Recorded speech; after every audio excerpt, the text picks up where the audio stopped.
এই অঙ্কটা দেখুন, ঢাকা থেকে টাঙ্গাইলের দূরত্ব ৪৫ মাইল।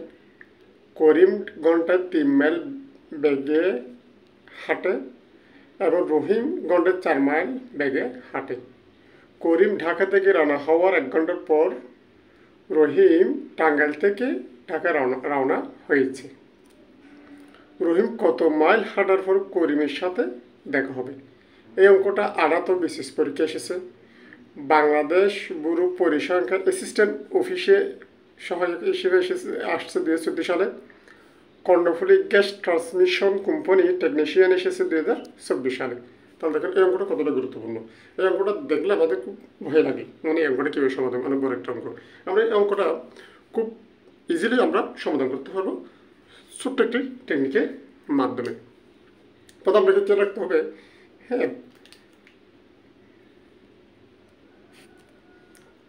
আপনাকে খেয়াল রাখতে হবে এই যে ৪৫ মাইল মোট দূরত্ব।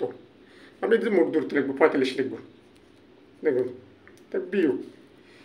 এখন বিয়োগ আমি বিয়োগ মাইনাস করবো। এখানে একটা বিষয় খেয়াল করুন যে এখন বলা হয়েছে রহিম কত মাইল হাঁটার পর করিমের সাথে দেখা হবে। রহিমের কথা বলা হয়েছে।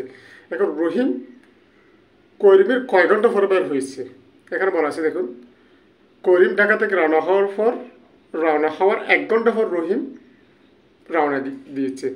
তার মানে ১ ঘন্টা আগে কে বের হয়েছে? করিম বের হয়েছে। করিম ১ ঘন্টা কত মাইল যায়? ৩ মাইল।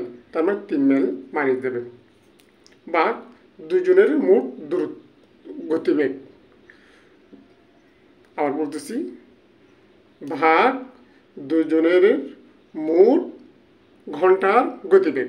তাহলে করিম হাঁটে ৩ মাইল ঘন্টায়, যোগ তারপর রহিম হাঁটে ঘন্টায় ৪ মাইল, যোগ ৪ সমান ৪৫ থেকে ৩ গেলে হয় ৪২। তারপর ৪ আর ৩ ৭ সমান ৬ ৭ কত? ৪২। এখন আমি পাইলাম ৬। এখন আমাকে এখানে বলা হচ্ছে রহিম কত মাইল হাঁটার পর করিমের সাথে দেখা হবে। এখানে রহিম কত মাইলের কথা বলা হয়েছে? রহিম, তাহলে আমার রহিম ঘন্টায় কত মাইল হাঁটে? রহিম ৪ মাইল। এই যে রহিম ঘন্টায় কয় মাইল হাঁটে? ৪ মাইল। তাহলে গুণ ৪ সমান ২৪।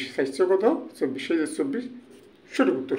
এখানে যদি একটা জিনিস ভালো করে খেয়াল করুন, এই যে ৬কে যদি এখানে রহিমের জায়গায় যদি করিম বলা হতো, তখন আমরা ৩ দ্বারা ৬কে কী করতাম? গুণ করতাম।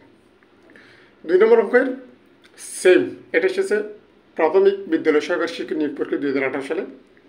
একই নিয়মে এই অঙ্কটা সমাধান করতে হবে এবং এই অঙ্কটার সঠিক উত্তর কোনটি হবে কমেন্ট করে জানান।